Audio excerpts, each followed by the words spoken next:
Tuhan, bukalah bibirku, agar mulutku memberitakan kemuliaan-Mu.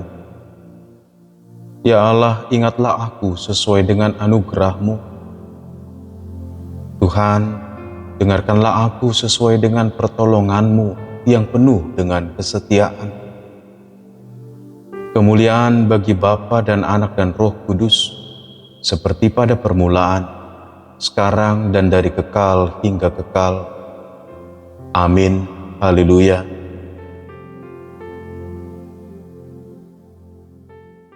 Dua Raja-Raja 2 ayat 9. Sesampainya di seberang, Elia berkata kepada Elisa, "Mintalah apa yang dapat kulakukan untukmu sebelum aku diangkat dari hadapanmu."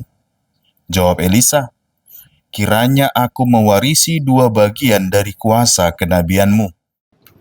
Saudara kasih Tuhan, jikalau diberi kesempatan kepada kita untuk memberikan warisan kepada anak cucu kita atau generasi kita, menurut Anda, apa yang pantas dan yang baik untuk diwariskan? Tentunya kita ingin supaya anak cucu kita hidup lebih benar, lebih baik dari kita, bukan? Pasti. Tetapi masyarakat mempertontonkan di banyak tempat, tidak sedikit orang menjadi berkelahi, bahkan saling menumpahkan darah hanya gara-gara berebut warisan. Karena yang ditinggalkan adalah harta warisan. Nah, oleh karena itu, Bapak Ibu yang dikasihi Tuhan, apakah yang harus kita wariskan? Apakah harta yang menjamin kehidupan baik? Ataukah aset yang banyak yang menjamin kehidupan menjadi lebih terjamin? Nah, renungan kita hari ini mengajak kita untuk merenungkan hal ini. Ketika Elia menawarkan atau berkata kepada Elisa, "Sebelum terangkat ke surga, apa yang kau minta untuk kulakukan?" Kata Elia kepada Elisa. Dan Elisa meminta 2 bagian dari kuasa, 2 bagian dari roh, 2 porsi dari roh yang ada pada Elia. Itu permintaan yang berat. Artinya, Elisa meminta supaya kuasa yang ada pada Elia itu menjadi miliknya, dan kalau boleh 2 kali lipat dari situ. Tentu ini permintaan yang sangat berat, yang tidak mungkin Elia memberikan kalau bukan Tuhan sendiri yang memberikan, karena kuasa yang ada pada Elia adalah kuasa dari Tuhan. Bapak Ibu, tetapi hal itu terjadi. Kalau kita baca selanjutnya, ternyata Elisa memang melakukan 2 kali lebih banyak mujizat daripada yang dilakukan Elia. Bukan berarti Elisa lebih hebat dari Elia, tidak. Tetapi karena tantangan hidup yang ada di zaman itu, sehingga Tuhan memampukan Elisa untuk memberitakan kebesaran Tuhan. Nah, saudara yang kasih Tuhan, tentunya kalau great power, datang juga tanggung jawab yang besar.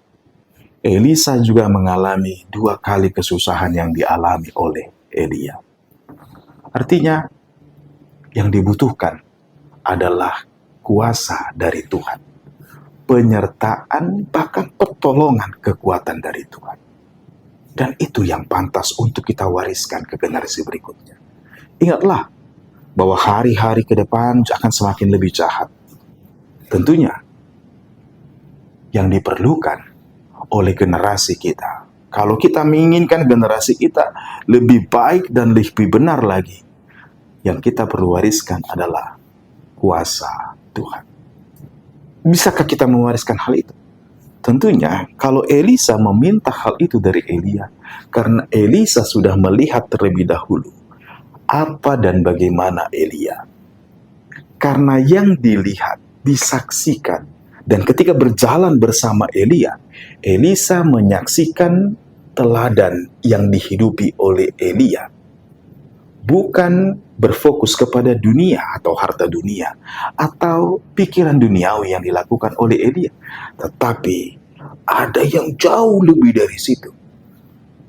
Yang dilihat Elisa adalah kehidupan di dalam Tuhan adalah hal yang sangat dibutuhkan.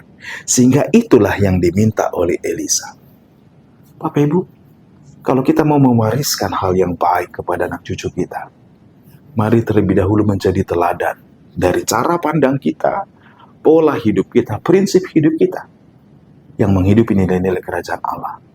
Sebagaimana Tuhan Yesus telah berikan kepada kita Roh-Nya yang kudus.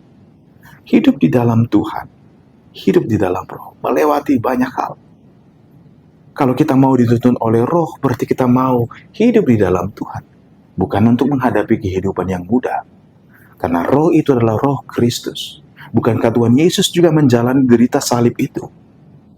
Supaya kita tahu bahwa dan kita beroleh jaminan di dalam Tuhan, melewati banyak penderitaan, kesusahan pun, kita tetap beroleh kekuatan.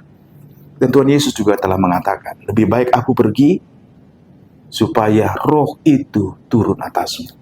Dan Tuhan Yesus juga mengatakan, barang siapa percaya kepadaku, dia akan melakukan pekerjaan yang kulakukan, bahkan yang lebih daripada itu. Oleh karena itu Bapak Ibu jemaat yang dikasihi Tuhan, saudara-saudaraku yang dikasihi Tuhan, mari semakin bergiat dan tetap teguh dalam Tuhan.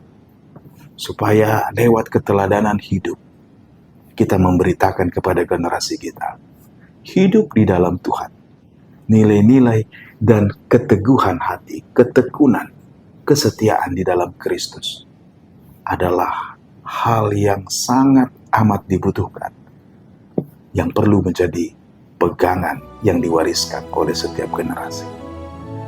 Mari tetap teguh dalam Tuhan. Tuhan memberkati.